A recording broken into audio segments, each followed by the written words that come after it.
متى نشأت الكويت؟ في بداية القرن السابع عشر كانت في قطعة أرض على ضفاف الخليج العربي مش معروفة لكتير من الناس، لكن كانت فيها سر كبير. الكويت، المكان ده اللي كان مجرد مستوطنة صغيرة للصيادين والتجار اللي استقروا هناك في عام 1613 ميلادي. كانت أرضها مليانة حياة بحرية، شواطئها من ذهب، وموانيها كانت ملاذ للمسافرين والتجار. اللي بدأ كمكان صغير للصيد والتجارة بقى مع مرور الوقت أكتر جذب للناس.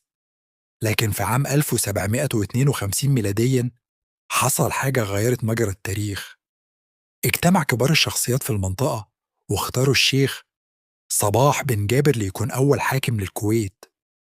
من هنا بدأت الكويت تاخد شكلها كدولة تحت حكم أسرة آل الصباح اللي بدأت قيادة البلد نحو التغيير والتطور.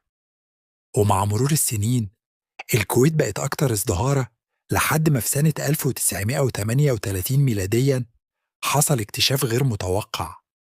اكتشفوا النفط في حقل برقان. الاكتشاف ده كان بداية لمرحلة جديدة تماماً في تاريخ الكويت. ومع تدفق النفط من الأرض بدأ اقتصاد الكويت يتحول بشكل جذري ليتحول لواحدة من أغنى اقتصادات المنطقة. لكن التحديات ما كانتش انتهت هنا. في التاني من أغسطس عام 1990 الكويت كانت على موعد مع محنة مش متوقعة. غزاها العراق وساد الظلام على أرضها. لكن الشعب الكويتي مضعفش، وبتكاتف العالم كله تم تحرير الكويت في 26 من فبراير عام 1991 ميلادي.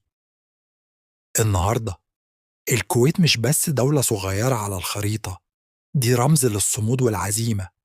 قصة مليانة أمل ونجاح. قصة بدأت من مستوطنة صغيرة وبقت دولة ليها تأثير كبير في العالم العربي والدولي.